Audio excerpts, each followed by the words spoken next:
आज सुबह से ही निखिल कुछ उकड़ा उकड़ा सा था। जब सुबह उठा तो बहुत देर हो चुकी थी। वह जल्दी जल्दी तैयार होने वॉशरूम भागा।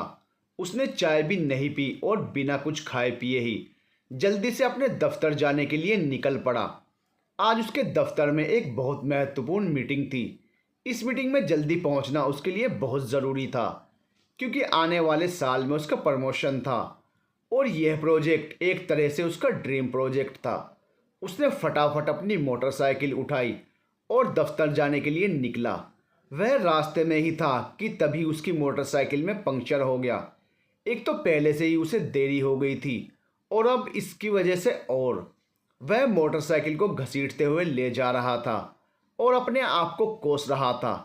आज कोई पंक्चर वाला भी नहीं दिख रहा था और ऊपर से दफ्तर में से भी लगातार कॉल्स आ रहे थे।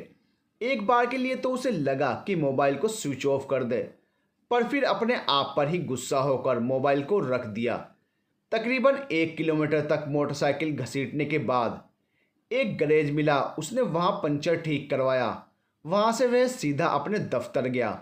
बहुत ज़्यादा देर हो जाने के कारण वह मीटिंग में तो शामिल नहीं हो पाया और ऊपर से बॉस ने भी उसे बहुत डांटा। निखिल आज सुबह से ही परेशान हो रहा था और अब यह डांट सुनकर वह बहुत दुखी हो गया था। लंच टाइम हो गया, फिर भी आज उसे खाने का मन नहीं था।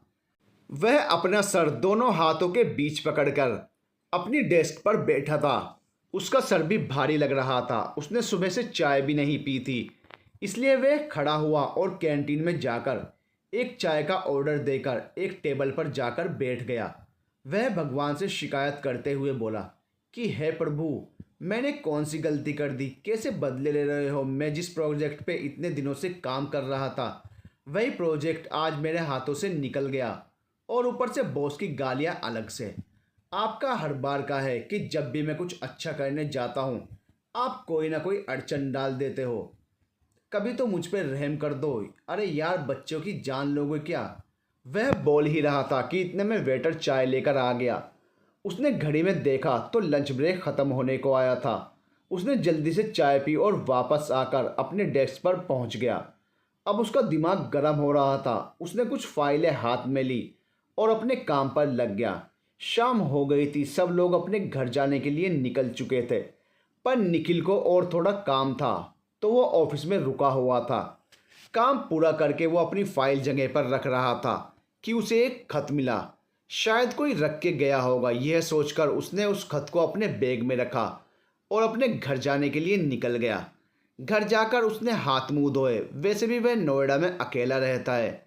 उसके मॉम डैड तो मुंबई में रहते हैं। उसे यहाँ पे जॉब मिली, इसलिए वह यहाँ आया है। हर रोज़ की तरह आज भी कमला आंटी खाना बनाकर टेबल पर रख गई थी। वह खाना खाने के लिए बैठने ही वाला था कि तभी उसे उस खत के बारे में ख्याल आया और वह खत निकालकर पढ़ने लगा। खत पढ़ने के बाद वो खड़ा हुआ और अपनी मोटरसाइकिल की चाबियां लेकर जल्दी से घर से निकल गया। थोड़ी देर में वो बस स्टैंड पहुंच गया। वह यहाँ से वहाँ घूम रहा था, शायद किसी को ढूंढ रहा था। इतने में उसकी नज़र एक कोने पर पड़ी। वहाँ एक बुजुर्ग दंपत्ति बैठे हुए थे। निखिल दौड़कर उनके पास गया। क्या आप मनोहर जी हैं? हाँ बेटा, मेरा नाम मनोहर है, पर तुम कौन हो? अंकल, मेरा नाम निखिल है, मुझे पंकज ने भेजा है, मैं उसका दोस्त हूँ। मनोहर जी, अच्छा तो तुम पंकज के दोस्त हो, पर वह क्यों नहीं लेने आया हमें? निखिल, वो क्या है ना कि उसको एक बहुत ज़रूरी काम से बाहर जाना पड़ा, इसलिए उसने मुझे बोला है कि मैं आप दोनों को घर पर लेके जाऊँ। मनोहर जी, अच्छा ठीक है बेटा, हम भी कब से यही सोच रहे थे कि पंकज हमें लेने क्यों नहीं आया। हमने उसे कहा था कि हम 6 बजे तक पहुंच जाएंगे। निखिल, हाँ अंकल, उसने मुझे बोला था, पर मुझे दफ्तर से आते आते देर हो गई, इसलिए सॉरी अंकल।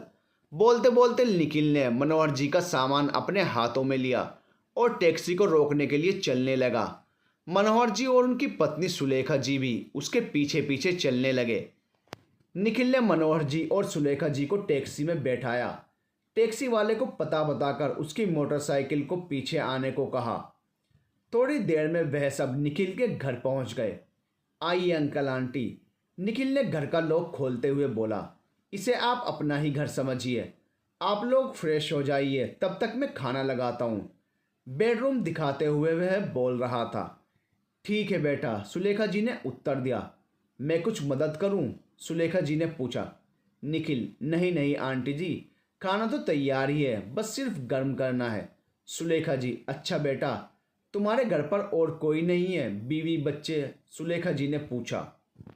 नहीं आंटी जी, अभी तक मेरी शादी नहीं हुई है और मम्मी पापा मुंबई में रहते हैं, मैं यहाँ अकेला रहता हूँ। निखिल ने उत्तर दिया। इतने में मनोहर जी भी आ गए और सब खाना खाने बैठ गए।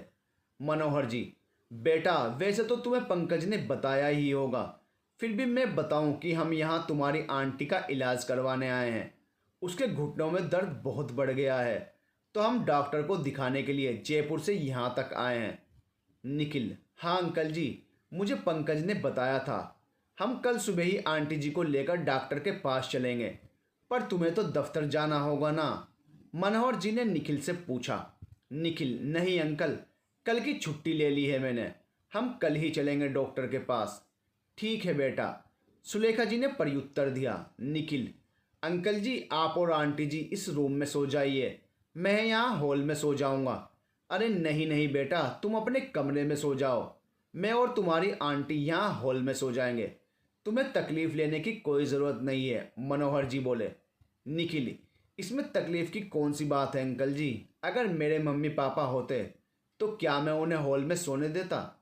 नहीं ना, तो फिर आप लोग आराम से अंदर सो जाइए, मैं यहीं हूँ। अगर किसी चीज़ की ज़रूरत हो तो मुझे बोलिएगा। ठीक है बेटा, जैसा तुम कहो, बोलकर मनोहर जी और सुलेखा जी कमरे में सोने चले गए। सुबह की पहली किरण निखिल के चेहरे पर पड़ी और वो उठ गया। उसने देखा तो मनोहर जी और सुलेखा जी तैयार होकर बैठे थे और चाय पी रहे थे।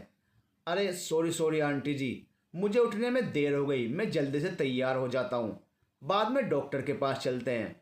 निखिल एक सांस में ही बोल गया। अरे नहीं नहीं बेटा, अभी तो सिर्फ 6 बजे हैं, हमें तो रोज़ सुबह जल्दी उठने की आदत है, इसलिए हम तैयार हो गए, तुम आराम से तैयार हो जाओ। सुलेखा जी ने मुस्कुराते हुए कहा। ठीक है आंटी जी, मैं अभी तैयार हो जाता हूँ। निखिल उठकर अपने कमरे में गया और तैयार होकर बाहर आया। सुलेखा जी ने चाय बनाई थी, उन्होंने निखिल को चाय दी। कमला आंटी भी आ गई थी, उन्होंने भी नाश्ता बना दिया था। सब लोगों ने नाश्ता किया। अंकल जी, मैंने डॉक्टर निधि शर्मा की अपॉइंटमेंट ले ली है, वह बहुत अच्छी ऑर्थोपेडिक डॉक्टर हैं। हमें 10 बजे वहाँ पहुँचना है, इसलिए हम 9 बजे निकलेंगे। आप अपने रिपोर्ट साथ ले लीजिएगा। ठीक है बेटा, मनोहर जी ने उत्तर दिया। 9 बजे ही वह लोग निकल गए। निखिल ने टैक्सी पहले से ही बुला रखी थी। तकरीबन 9:30 के करीब वह हॉस्पिटल पहुंच गए। निखिल ने रिसेप्शन पर जाकर कुछ पूछताछ की और मनोहर जी के पास आकर बैठ गया। 10 बजे उनका नंबर आ गया और वे डॉक्टर निधि के कमरे में गए। डॉक्टर निधि ने सुलेखा जी की जांच की और कुछ टेस्ट करवाने के लिए बोला। मनोहर जी सुलेखा जी को लेकर रेडियोलॉजी डिपार्टमेंट में गए और निखिल रिसेप्शन पर पैसे जमा करने गया। वहां से वो सीधा मनोहर जी के पास पहुंचा। सुलेखा जी को एक्सरे निकलवाने के लिए लेकर गए थे। रिपोर्ट आने के बाद वो फिर डॉक्टर निधि के पास गए। देखिए, इस रिपोर्ट में तो कुछ ठीक से पता नहीं चल रहा। मेरे ख्याल से सुलेखा जी की कमर की किसी नस में दिक्कत है। एक काम कीजिए, आप कल एमआरआई टेस्ट करवा लीजिए, डॉक्टर निधि ने कहा। क्या ये करवाना ज़रूरी है? सुलेखा जी ने डरते हुए पूछा।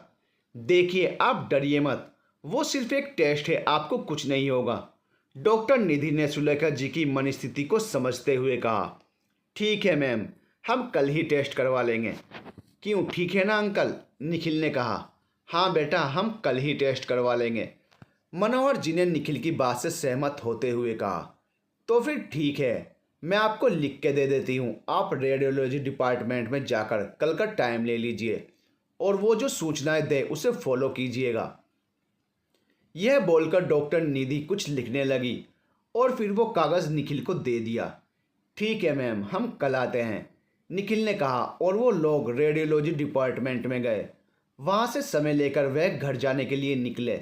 लंच का समय हो गया है तो हम खाना खाकर ही घर चलते हैं, निखिल ने कहा।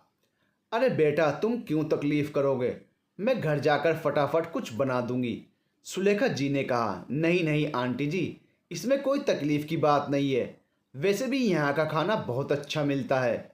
मैं कब से आने की सोच रहा था, पर अकेले आने का मन ही नहीं हो रहा था। आज आप लोग साथ हैं तो मेरे लिए ये अच्छा मौका है, निखिल ने उत्तर दिया। ठीक है, चलते हैं, सुलेखा जी ने हंसते हुए कहा। खाना खाने के बाद सब घर पहुंचे। हॉस्पिटल की भागदौड़ की वजह से सब थक गए थे। घर पहुंचते ही सब सो गए। शाम के तकरीबन 5 बज रहे थे। घर की घंटी बजी। सुलेखा जी ने दरवाज़ा खोला। कमला आंटी आ गई थी। उन्होंने खाना बनाना शुरू किया। सुलेखा जी ने चाय चढ़ाई और मनोहर जी और निखिल को उठाया। सब चाय पी रहे थे। निखिल बेटा, कल हम अकेले ही डॉक्टर के पास चले जाएंगे, मनोहर जी ने चाय की चुस्की लेते हुए कहा। क्यों, क्या हुआ अंकल, एक दिन में बोर हो गए क्या मुझसे? निखिल हंसते हुए बोला। नहीं बेटा, आज तुम साथ थे इसीलिए तो हमें कोई दिक्कत नहीं हुई, वरना हम अकेले इस शहर में कहाँ जाते। अगर पंकज तुम्हें ना भेजता तो हम तो बस स्टैंड पर ही बैठे रहते, मनोहर जी ने प्यार से कहा। पंकज मेरा दोस्त है और आप उसके अंकल, तो उस हिसाब से आप मेरे भी अंकल हुए ना, निखिल ने प्रत्युत्तर दिया। हाँ, तुम भी हमारे लिए पंकज जैसे ही हो, पर हमारी वजह से तुम दफ्तर भी नहीं जा पाए। तुम्हारा पूरा एक दिन हम लोगों के साथ गुजर गया। तुम्हारे भी तो अपने कुछ प्लान होंगे, हमारी वजह से तुम अपना काम मत रोको। कल मैं और तुम्हारी आंटी अकेले ही चले जाएंगे। मनोहर जी के शब्दों में प्यार और सम्मान झलक रहा था। मेरा कोई भी प्लान नहीं है अंकल जी। वैसे भी मेरा पूरा दिन तो दफ्तर में निकल जाता है और जब शाम को घर आता हूँ तो अकेले बोर हो जाता हूँ। आप लोग आए तो मैं तो बहुत खुश हूँ। कितने दिनों बाद घर में किसी के साथ बैठकर चाय पी है, निखिल ने खुशी व्यक्त करते हुए कहा। लेकिन लेकिन वेकिन कुछ नहीं आंटी जी, अभी अंकल जी ने कहा ना कि मैं पंकज जैसा ही हूँ, तो फिर हम कल साथ में डॉक्टर के पास चलेंगे, निखिल ने सुलेखा जी को बीच में रोककर कहा। अच्छा ठीक है, तुम साथ चलना बस, सुलेखा जी ने कहा। रात हो चुकी थी। सब लोग बातें करके अब सोने चले गए। निखिल सोने जा ही रहा था कि उसके मोबाइल की घंटी बजी। उसने देखा तो उसकी मम्मी का कॉल था। हेलो, फ़ोन में से आवाज़ आई। हेलो मम्मा, कैसे हो आप? मम्मी, मैं तो ठीक हूँ, तू अपनी बता। 2 दिन से तेरा कॉल नहीं आया, तू ठीक तो है ना? निखिल, हाँ मम्मा मैं ठीक हूँ। वो क्या हुआ ना? क्यों? निखिल ने पूरी बात की उसकी मम्मी को बताई। इसलिए मैं उनके साथ था मम्मा। मम्मी, वाह, मेरा बेटा तो बहुत बड़ा हो गया है। अरे निखिल, क्या मम्मा आप भी? और बताइए पापा कैसे हैं? मम्मी, वो भी ठीक हैं, वो नीचे दोस्तों के साथ टहलने गए हैं। वो जैसे ही आते हैं मैं उनको बोलूँगी कि तुम्हें कॉल करें। निखिल, अरे डोंट वरी मम्मा, मैं उनसे कल बात कर लूँगा। मम्मी, ओके, चल मैं अभी फ़ोन रखती हूँ, कल तुझे भी तो हॉस्पिटल जाना है। बाय बेटा। Bye mama, love you. Mummy, love you too बेटा। अपनी मम्मी से बात करने के बाद निखिल कुछ सोचते सोचते सो गया। मम्मी के साथ बात करने के बाद निखिल सोचते सोचते कब सो गया उसे पता ही नहीं चला। सूर्य की किरणों से ड्राइंग रूम में एक सकारात्मक ऊर्जा का मानो संचार हो रहा था। निखिल और मनोहर जी चाय पी रहे थे। सुलेखा जी को कुछ भी खाने से मना किया था। तीनों तैयार होकर बैठे थे। 8 बजे सब हॉस्पिटल जाने के लिए निकले। वहां पर पहुंचकर मनोहर जी और निखिल ने रिसेप्शन पर जाकर कुछ पूछा और फिर सब रेडियोलॉजी डिपार्टमेंट में पहुंच गए। नर्स ने कहा, आप लोग यहीं रुकिए, सिर्फ सुलेखा जी मेरे साथ चलेंगी। मेरा मतलब है मेरे पति साथ नहीं चल सकते? सुलेखा जी ने घबराते हुए नर्स से पूछा। देखिए, आप घबराइए मत।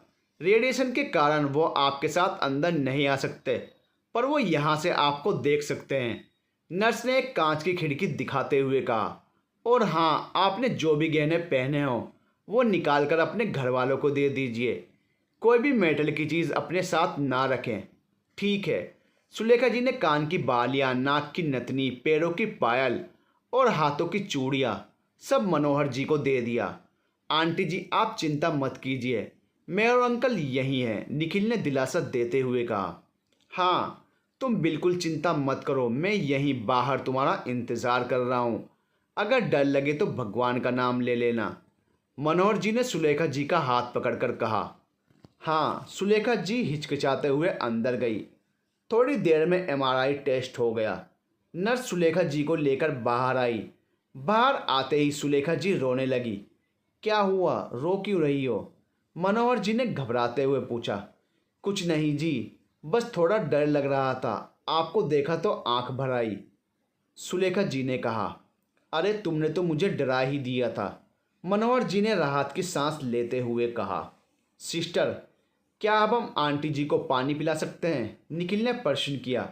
जी बिल्कुल पिला सकते हैं, और थोड़ी देर बाद इन्हें कुछ खिला भी दीजिएगा, नर्स ने जवाब दिया। और रिपोर्ट्स कब तक आ जाएंगी? निखिल ने पूछा। देखिए, शाम 5 बजे के करीब आ जाएंगी, नर्स ने कहा। ठीक है, तो हम शाम को 5 बजे आते हैं, निखिल ने मनोहर जी को कहा। हाँ ठीक है बेटा। और सब घर पहुंचे। शाम होने तक सब बात कर रहे थे। थोड़ी देर सबने आराम किया और 4 बजे वो फिर से हॉस्पिटल जाने के लिए निकले। डॉक्टर निधि के कमरे में। देखिए, घबराने की कोई बात नहीं है, रिपोर्ट्स नॉर्मल हैं, डॉक्टर निधि ने मनोहर जी और सुलेखा जी की ओर देखते हुए कहा। भगवान का शुक्र है, मनोहर जी ने मुस्कुराते हुए कहा। जी, सुलेखा जी की नसों में कोई दिक्कत नहीं है, कभी कभी कैल्शियम की कमी, उम्र और पहले बहुत ज़्यादा काम करने की वजह से बुढ़ापे में यह दिक्कत होती है, डॉक्टर निधि ने कहा। तो अब सुलेखा जी ने पूछा। देखिए, यह समस्या का परमानेंट इलाज नहीं है, पर आप चिंता मत कीजिए, मैं आपको कुछ दवाइयाँ लिख कर देती हूँ जिससे आपको राहत होगी। इसके अलावा आप हो सके उतना दूध और खाने से लें, ऐसे फल और सब्जियां खाएं जिनमें कैल्शियम अच्छी मात्रा में हो। परमानेंट इलाज नहीं है मतलब? मनोहर जी ने चिंता के साथ पूछा। देखिए सर, सुलेखा जी की अब उम्र हो गई है, इस उम्र तक पहुंचते पहुंचते इंसान की हड्डियां कमज़ोर हो जाती हैं। दवाइयों और अच्छे खाने से जो दर्द रहता है वह कम हो जाएगा। आपको मैं एक फिजियोथेरेपिस्ट का पता देती हूँ, आप वहाँ जाकर आंटी को कसरत करवाइए, धीरे धीरे उनका दर्द कम हो जाएगा, डॉक्टर निधि ने सलाह दी। पर हम तो जयपुर से आए हैं, तो यहाँ पर कितने दिन रुकना पड़ेगा? मनोहर जी ने पूछा। मुझे पता है आप जयपुर से हैं, इसलिए मैंने जयपुर के ही फिजियोथेरेपिस्ट का पता दिया है। आप चिंता मत कीजिए, मैं उनसे बात कर लूँगी। और हाँ, अब 4 महीने बाद एक बार फिर से मुझे दिखाने के लिए आइएगा, तब तक तो सुलेखा जी भी ठीक हो जाएंगी। ठीक है डॉक्टर, मनोहर जी ने कहा। और अगर बीच में कोई दिक्कत हो तो मैंने अपना नंबर इस फाइल में लिख दिया है, आप कभी भी मुझे कॉल कर सकते हैं, डॉक्टर निधि ने फाइल मनोहर जी के हाथ में देते हुए मुस्कुराकर कहा। ठीक है डॉक्टर, हम 4 महीने बाद आते हैं। जी, डॉक्टर निधि ने मुस्कुराते हुए कहा। निधि ने सुलेखा जी को 4 महीने बाद आने के लिए कहा। निखिल रिपोर्ट्स लेके आ गया। फिर वो तीनों घर वापस जाने के लिए निकले। हम घर से सामान लेकर इसी टैक्सी से बस स्टैंड चले जाएंगे, मनोहर जी ने निखिल से कहा। क्या हुआ अंकल जी, आप अचानक कैसे जाने की बात क्यों कर रहे हैं? निखिल ने पूछा। कुछ नहीं हुआ है बेटा, 2 दिन से तुम्हें परेशान कर रहे हैं, अब बस तुम्हें और तकलीफ नहीं देना चाहते, मनोहर जी ने प्यार और झिझक के साथ कहा। परेशान? किसने कहा आपसे कि मैं परेशान हो रहा हूँ? निखिल ने शिकायत करते हुए कहा। तुमने कहा नहीं है, पर आज वैसे भी तुम्हारी आंटी को डॉक्टर ने 4 महीने बाद आने को कहा है, तब मिलेंगे। इस वक्त रात में आप लोग कहाँ जाएंगे? बस में, निखिल ने प्रश्न किया। मनोहर जी, हाँ बेटा, बस तो होगी ही ना इस वक्त। आप मुझे पंकज की तरह ही मानते हैं ना, तो आप आज रात रुक जाइए, कल मैं आपको बस में बिठा दूंगा। ठीक है, मनोहर जी ने निखिल के आग्रह का मान रखते हुए कहा।